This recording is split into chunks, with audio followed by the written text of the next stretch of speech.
The worst thing a man can do is call a woman a liar when the truth is sitting right there, waiting to breathe. Grace Miller stood in the witness box with both hands folded so tightly her knuckles had gone pale. The courtroom was too cold, the kind of cold that slipped through the sleeves of her simple navy dress and settled against her bones. Cameras waited beyond the wooden doors. Reporters filled the back rows, whispering her name like it was already ruined. On one side sat the lawyers for Caldwell Group, polished, expensive, expressionless. On the other side sat Grace's attorney, a tired woman with silver glasses and a brown leather briefcase that had seen better days. And across the aisle, only 12 feet away, sat Ethan Caldwell, billionaire, chief executive officer, the man who had once held an umbrella over Grace in the rain as if the whole city could wait. The man who had once looked at her across a crowded gala and called her his fiancée. Now he would not even look at her for more than a second. His black suit fit him perfectly. His face looked carved from stone. But Grace knew him well enough to notice the small signs. The muscle jumping once in his jaw. The way his thumb pressed against the edge of his wedding-style ring. The one he wore for the contract. The one that had never been real until it started feeling real. The judge leaned forward, her voice calm but sharp enough to cut through every whisper in the room. Mr. Caldwell, for the record, do you believe Miss Miller's statement that she did not take confidential documents from your company? The room went still. Even the clicking pens stopped. Grace felt her breath pause halfway in her chest. She wanted Ethan to remember the nights she had sat at his glass dining table sorting charity files while he pretended not to watch her. She wanted him to remember the white flowers she placed by his office window, because she said powerful rooms still needed something alive in them. She wanted him to remember the blue ink line she had added to their agreement before she signed it. No public humiliation. But Ethan did not remember, or maybe he did and it hurt too much. He lifted his eyes at last. For 1 second the coldness cracked. Beneath it was anger, betrayal, fear, and something almost like grief. Then his voice came low and clear. No, Your Honor. She is lying. A sound moved through the courtroom, soft and hungry. Grace did not flinch. She had already cried in places no one could see. In a courthouse restroom. On a bus ride through Queens. Beside her mother's hospital bed, while pretending the swelling in her eyes was from allergies. Not here. Not now. Her attorney touched the silver USB drive tucked beside the legal pad. Small. Ordinary. Almost invisible. But inside it was the moment everyone had missed. Grace looked at Ethan, not with hatred, not even with pleading, but with the quiet exhaustion of a woman who had been poor enough to know that truth did not matter unless someone could afford to prove it. Then show them everything, she whispered. 3 months earlier, Grace Miller was not standing in a courtroom. She was standing under the service entrance awning of the Caldwell Grand Hotel, holding 2 buckets of white roses and trying not to let the rain ruin a $700 arrangement she could never afford. Her shoes were already soaked through. Her coat was thin.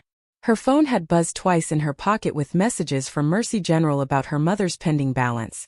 And Grace had ignored both because ignoring bad news was sometimes the only way to keep moving. Delivery for the Caldwell Charity Gala, she told the security guard, lifting the clipboard with a smile she had practiced on subway windows. The guard looked at her dress, then at the buckets, then back at her face. Vendors go around back. Grace glanced at the locked alley gate behind him. This is the back. He sighed like her existence had made his evening harder. Then wait. So she waited 10 minutes in the rain, while black town cars rolled up to the front entrance and women in sparkling gowns stepped onto dry carpet as if weather was something that happened to other people. Grace told herself not to care. She was 26 years old. She worked part-time at a flower shop and part-time filing papers for a legal aid office. And she knew exactly how rooms like this measured human worth. They measured it in fabric, last names, quiet confidence, and shoes that did not squeak when you walked. When someone finally waved her in, she hurried through a side hallway smelling of lemon polish and expensive perfume. The ballroom opened before her like another planet. Crystal chandeliers. Champagne glasses. White tablecloths so clean they looked untouched by real life. Grace set the roses near the stage, adjusting each stem with careful fingers. Her mother had once told her, "Even if they do not see you, let your work tell the truth." Grace was fixing the final ribbon when the room shifted. Not loudly, Rich people rarely panicked loudly. But heads turned. Cameras lifted. A wall of reporters moved toward a tall man near the entrance, a man in a black tuxedo with dark blonde hair, a sharp jaw, and the kind of stillness that made everyone else seem nervous. Ethan Caldwell. Grace recognized him from magazine covers left in waiting rooms. The youngest chief executive officer in Caldwell Group history. The man with more buildings than some families had photo albums. Beside him stood Victoria Hayes, elegant and smiling too hard, her diamond earrings catching the light like tiny warnings. "Mr. Caldwell," a reporter called, "is it true your engagement to Miss Hayes will be announced tonight?" Ethan's face tightened almost invisibly. Grace saw it because she was used to seeing what powerful people tried to hide. His hand curled once at his side. His breathing changed. The reporters closed in, and for one strange second, his eyes found hers across the flowers. Not commanding. Not arrogant. Trapped. Grace stepped without thinking. She moved beside him, lifted her chin, and smiled at the cameras as if she belonged there. "He cannot answer that right now," she said, her voice steady though her heart was racing. "We are already late." A reporter blinked. "And you are?" Ethan turned to her, stunned.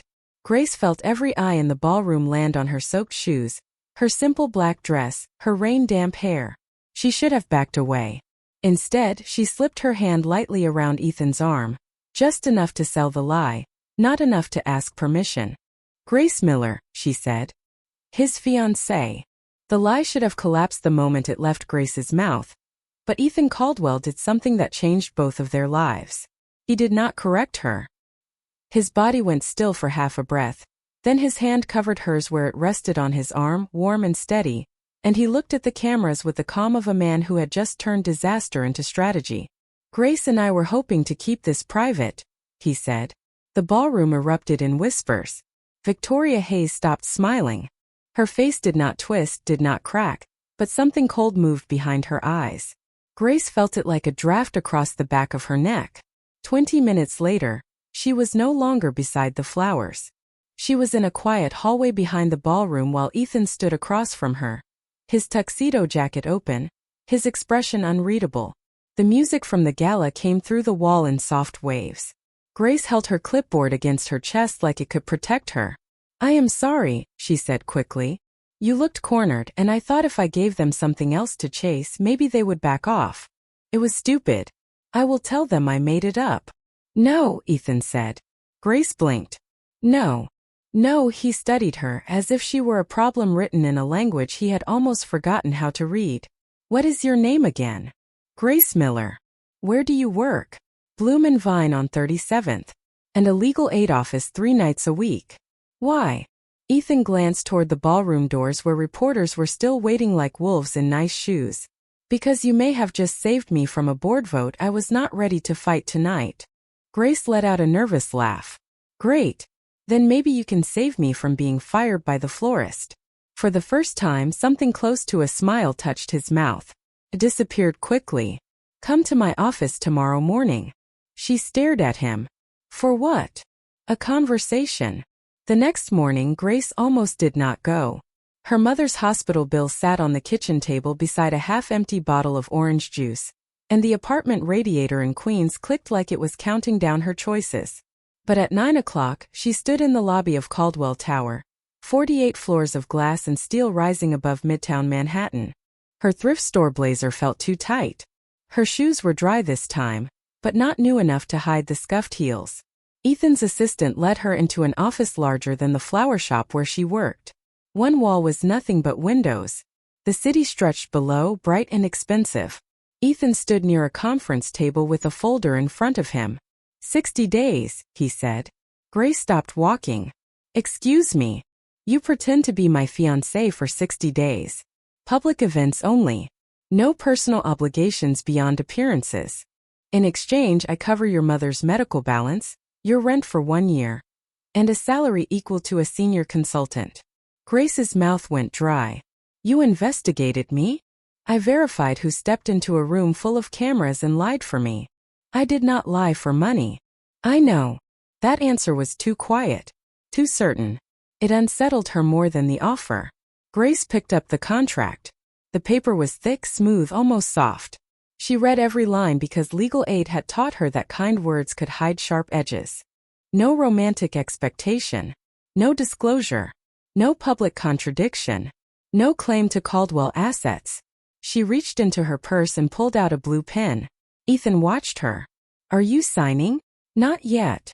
At the bottom, beneath his clean-typed clauses, Grace wrote one sentence in blue ink. "No public humiliation." Ethan's eyes lowered to the words. For a moment the room seemed to lose its shine. "That matters to you?"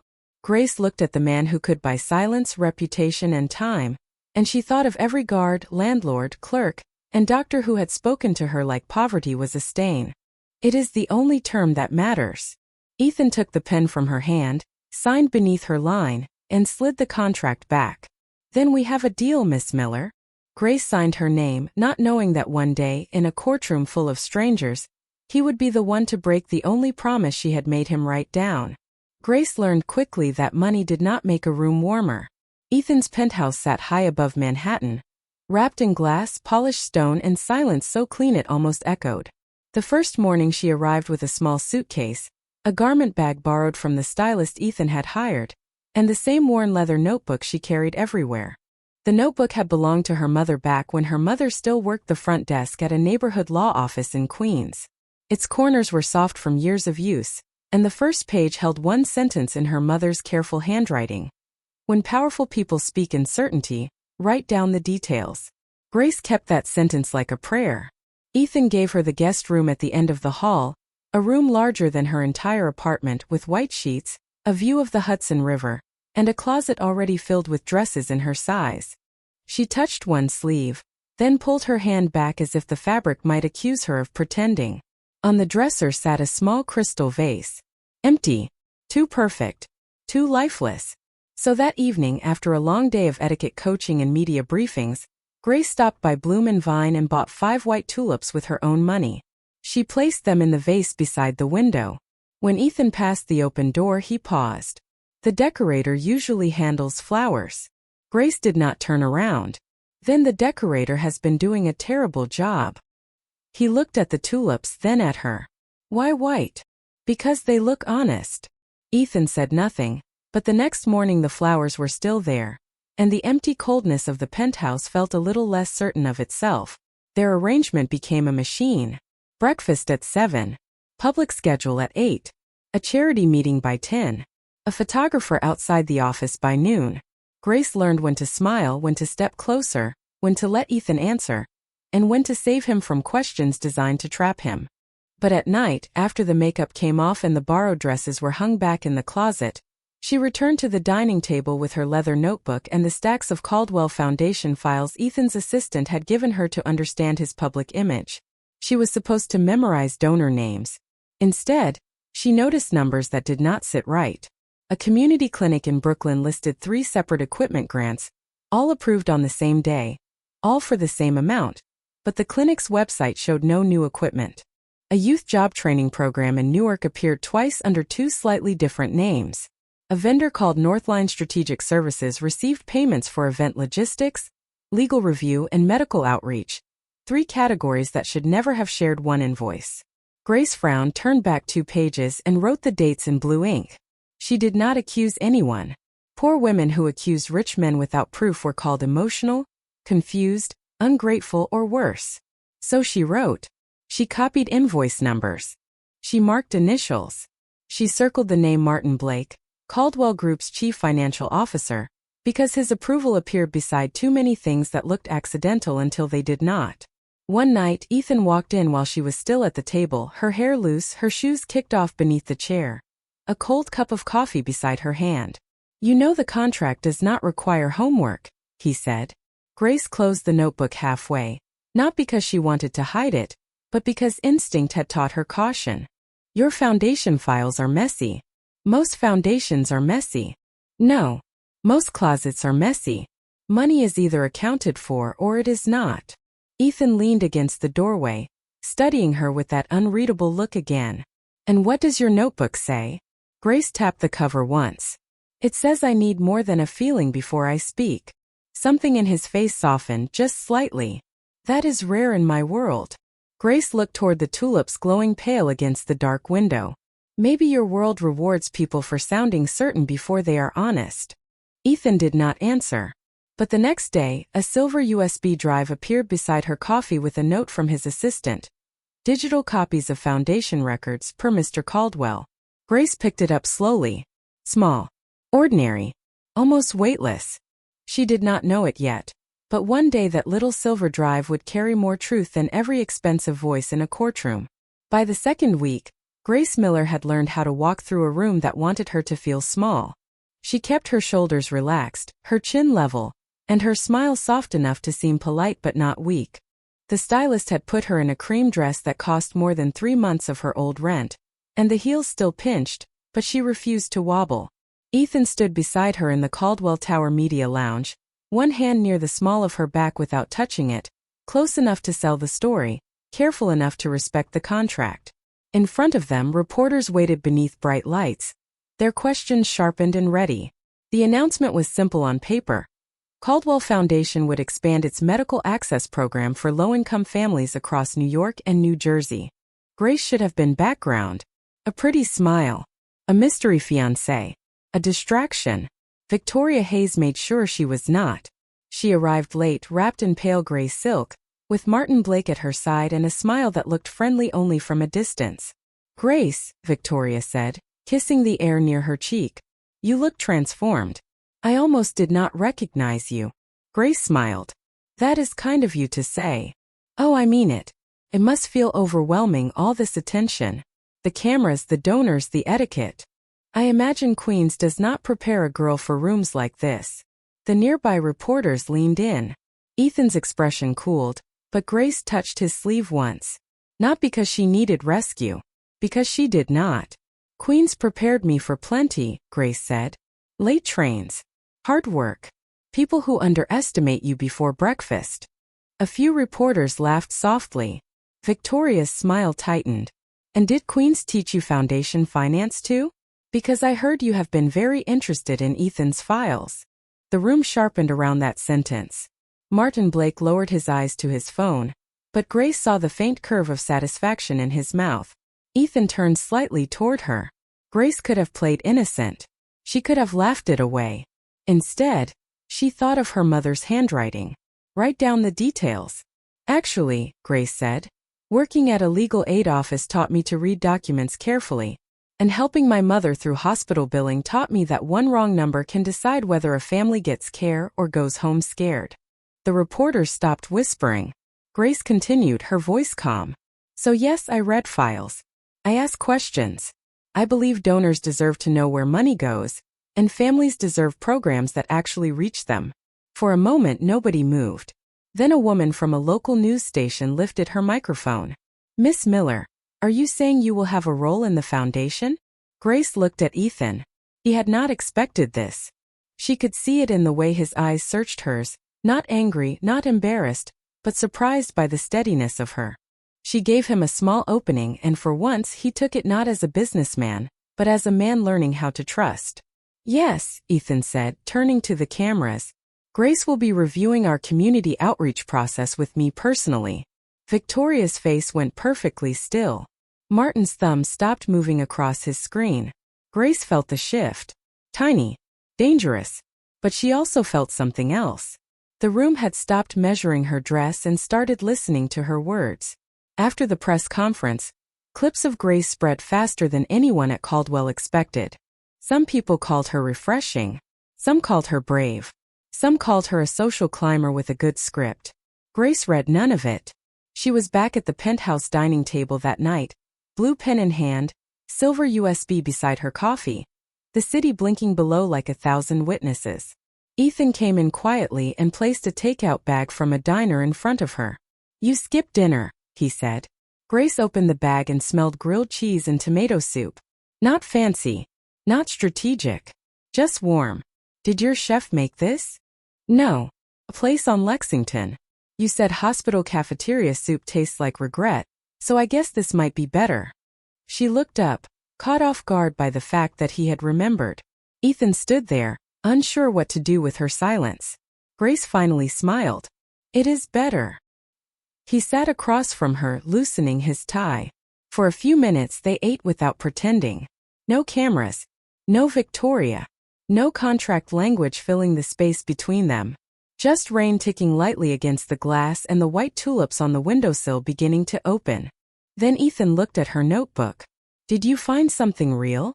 Grace rested her hand on the worn leather cover. Maybe. Do you trust me enough to tell me? The question should have been simple. It was not. Grace thought of the contract. The money. The borrowed dresses. The way his world could lift her up one day and bury her the next. I am getting there, she said. Ethan nodded slowly, and instead of pushing, he reached across the table and slid the silver USB a little closer to her. Then keep going. Grace did not know that somewhere below them, Martin Blake had already requested access logs for every file she had opened.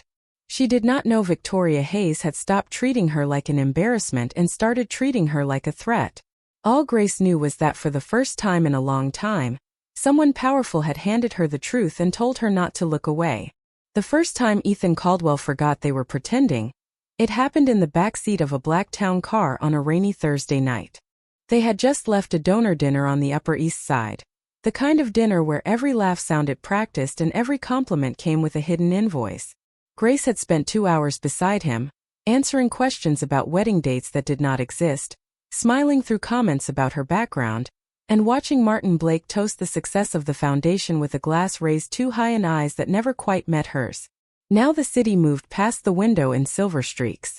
The driver kept the radio low. Grace sat with her hands folded over her small clutch, her blue pen tucked inside beside the leather notebook, her feet aching in shoes that looked beautiful and felt unforgiving. Ethan stared out at the traffic on Park Avenue, silent for so long that Grace thought the evening had emptied him. Then the town car stopped at a red light, and a camera flash burst from the sidewalk. One flash. Then 3 more. A cluster of photographers appeared near the curb, lenses lifted toward the tinted glass.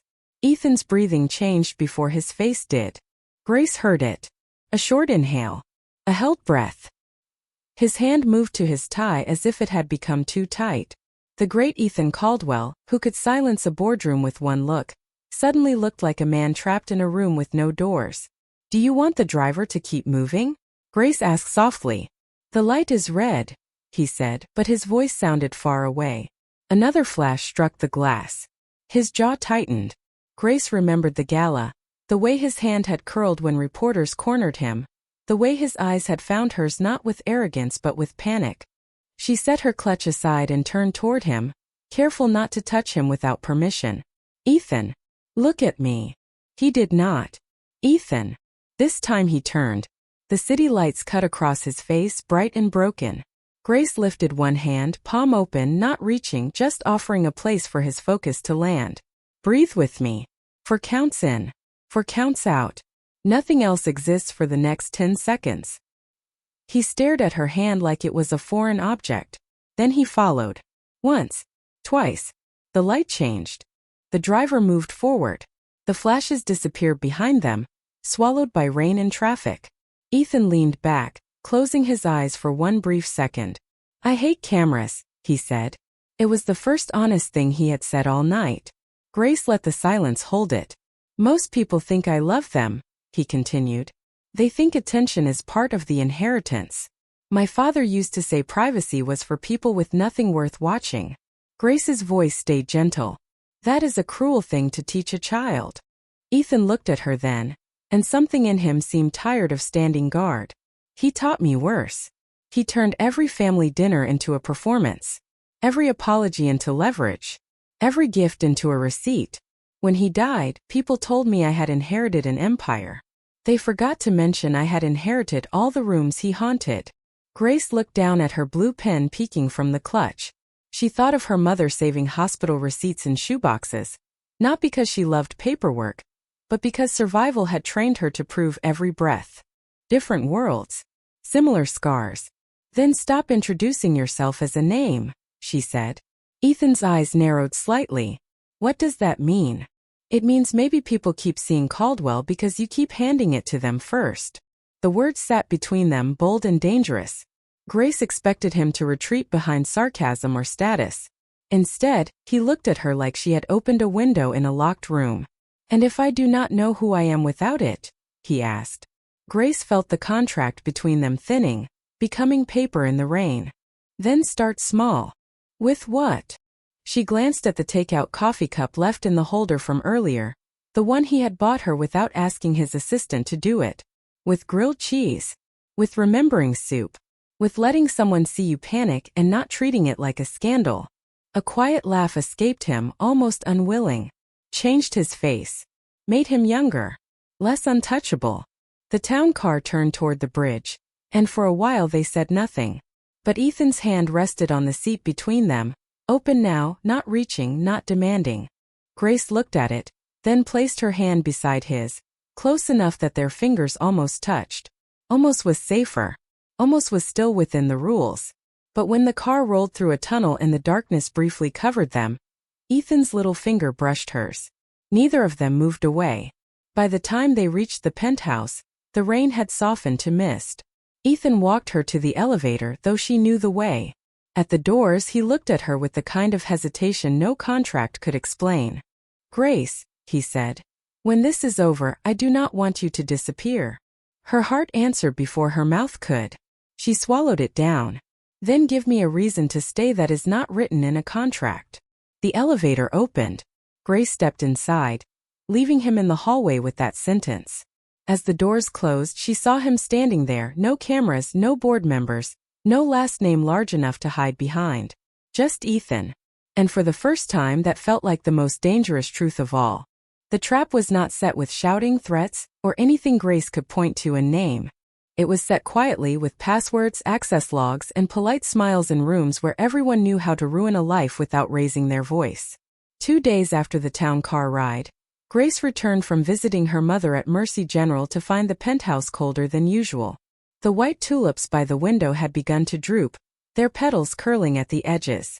On the dining table, her leather notebook sat exactly where she had left it, but the silver USB drive beside it was turned at a different angle.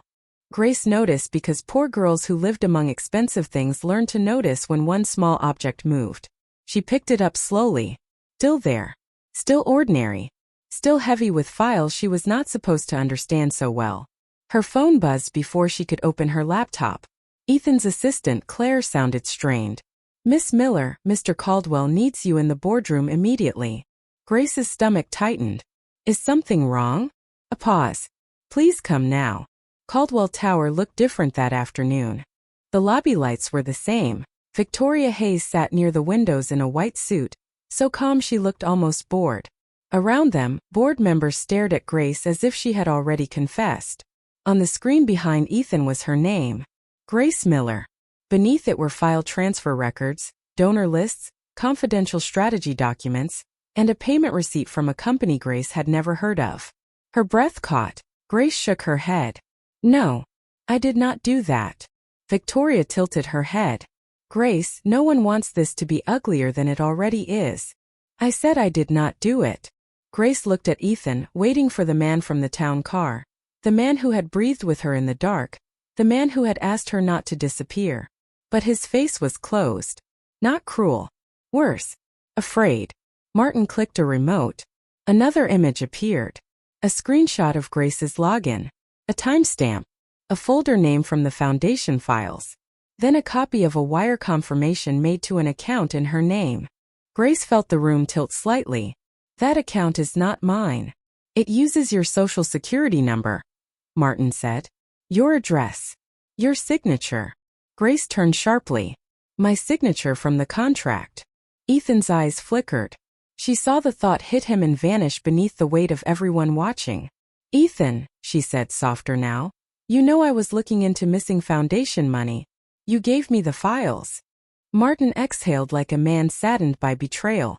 "Mr. Caldwell gave you limited access for public outreach review. Not corporate strategy, not donor privacy, and certainly not confidential board material." Victoria's voice came gentle and poisonous. Maybe she got overwhelmed. Maybe someone offered her money. People under pressure make choices. Grace heard the word pressure and thought of her mother's hospital bills, her rent, her old shoes, every detail they had turned into motive. Ethan picked up a folder from the table. Inside was a printed copy of their 60-day contract, the blue ink line visible near the bottom. No public humiliation. His thumb rested on that sentence. Grace saw it. For one impossible second she thought he would remember. Then he looked up. Did you use me to get inside this company? The question landed harder than any accusation. Grace's throat tightened but her voice stayed clear. No, did you copy those files? No. Did you take money from Northline Strategic Services? No. Ethan's jaw tightened. Around him the board waited for leadership. The room demanded certainty. And Ethan Caldwell, raised in rooms where doubt looked like weakness, gave them what they wanted. You lied from the beginning, he said. Grace went still. Not because she had no answer, but because something inside her had gone quiet to survive the breaking. Claire looked away. Victoria lowered her eyes, hiding the smallest smile. Security stepped closer, not touching Grace, just making the next step obvious. Grace reached for her leather notebook on the table, but Martin moved first. That is company evidence now. Grace looked at Ethan. My mother taught me to write things down because one day someone powerful might call memory a lie. Ethan did not move. Grace nodded once, as if she had finally understood the price of standing in his world without armor. Then keep it, she said. Read every page before you decide who I am. As security escorted her through the glass hallway, employees turned to watch. Phones lifted. Whispers followed. By the time she reached the elevator, the story was already spreading through the building faster than truth ever could. Grace kept her head high, but her hands trembled at her sides.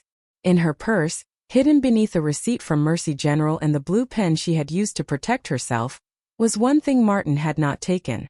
A second silver USB drive, the backup she had made because survival had taught her never to trust a single copy of anything. The courtroom returned around Grace like a memory that had been waiting for her to catch up. The same cold air. The same polished wood. The same reporters in the back rows pretending not to enjoy the fall of a woman who had been invited too high above her station. Only now the story had reached the part Martin Blake never planned for. Grace sat beside her attorney, Nora Whitman, with her hands folded over her purse.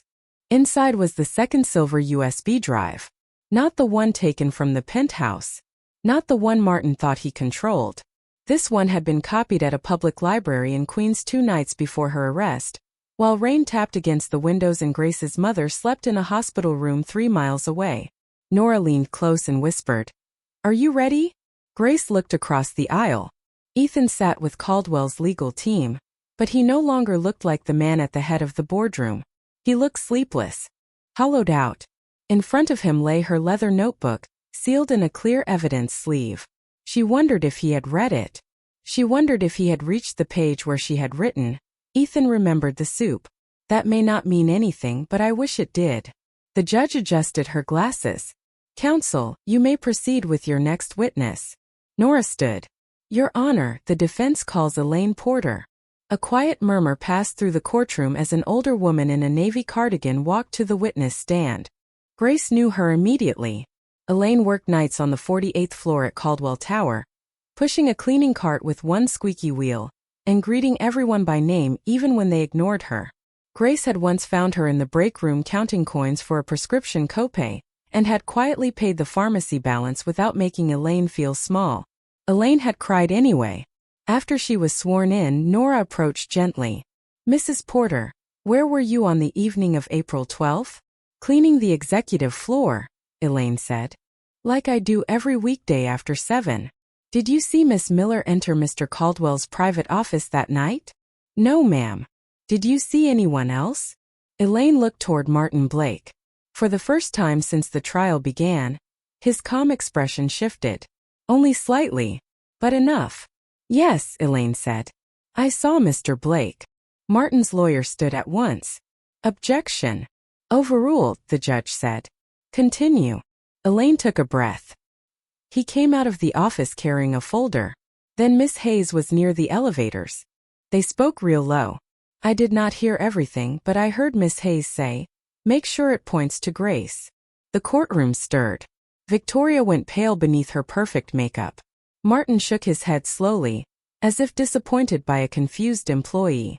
Nora lifted the silver USB drive. Mrs. Porter, "Did you provide this device to my office?" "Yes, ma'am. It has a copy of the hallway camera feed. The building system overwrites after 30 days, but my nephew works in security systems.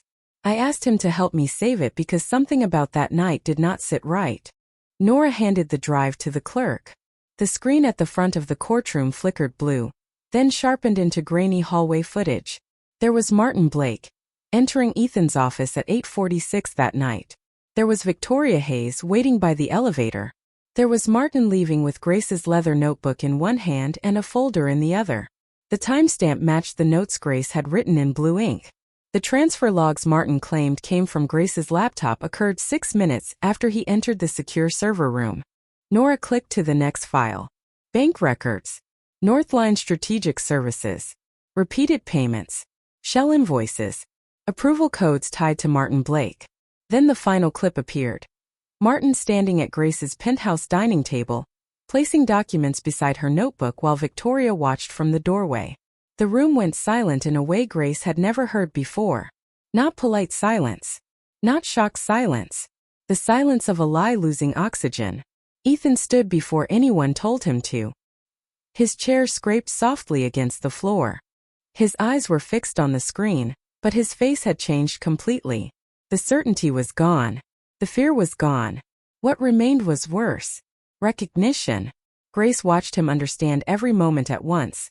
The tulips, the notebook, the numbers she circled, the blue ink line he had broken, the woman he had chosen not to believe.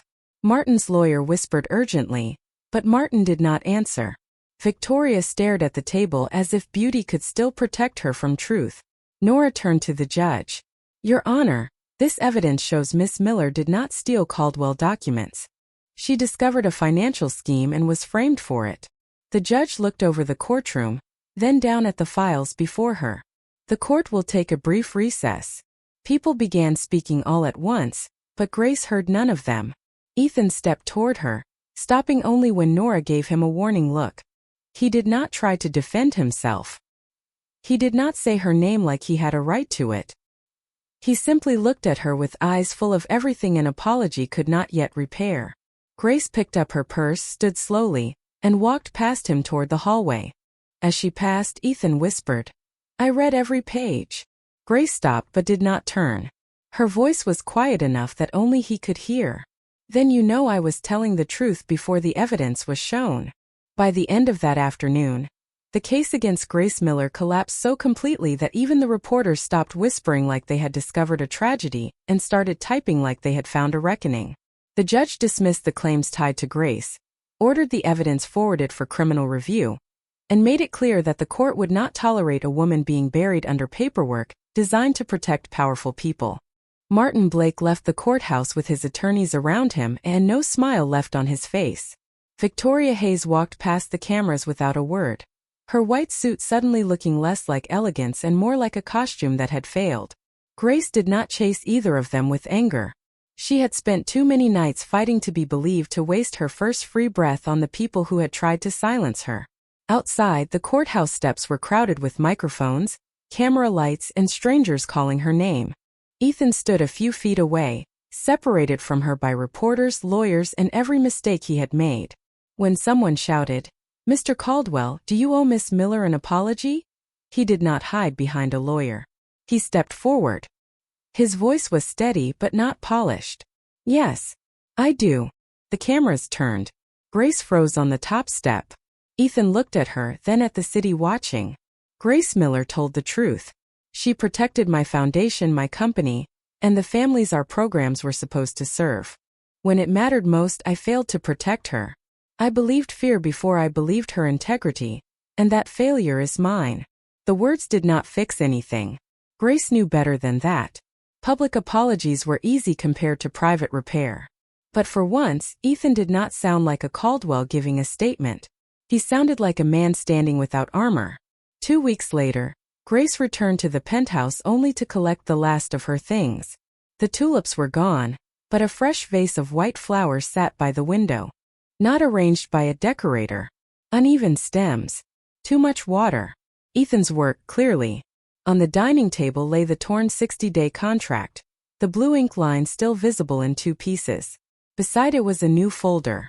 Grace did not open it. "I am not signing anything," she said. Ethan stood across from her, quieter than she had ever seen him. "I know. And I am not coming back because you feel guilty. I know that too." He slid the folder closer but did not touch her hand. "It is not a contract. It is a filing draft for the Miller Justice Fund. Independent board. Your name only if you want it there. Full funding for legal support to people who cannot afford to prove the truth alone." Grace stared at the folder, and the room seemed to hold its breath. Ethan placed her blue pen on top of it. "You once added one line to my contract," he said. "Now I want you to write the first line of something real." Grace thought of her mother saving receipts in shoeboxes. Elaine Porter saving footage because kindness had made her brave. Nora Whitman standing beside her in court with a worn briefcase and an unshakable voice. She opened the folder, clicked the pen, and wrote slowly across the first page. "Truth should never depend on who can afford to prove it." Ethan read the sentence and lowered his eyes. "I love you, Grace. But I know love is not a closing argument. You do not have to answer me today." Grace looked at him for a long moment. "Good," she said softly. "Because this time trust will not be rushed." A year later, Grace stood in the same courthouse, but not as a defendant, not as a woman begging to be believed. She stood beside the first client of the Miller Justice Fund, a single mother accused of something she had not done because no one had bothered to check the facts. Grace wore a simple navy dress and carried the same leather notebook. Ethan sat in the second row, not in front of her, not above her, simply behind her where she could feel his support without needing his permission. When the judge asked whether the defense was ready, Grace rose. Her voice was calm, strong, clear. And from the second row, Ethan Caldwell looked at the woman he had almost lost to his own fear, and whispered the words he should have said from the beginning. "I believe her."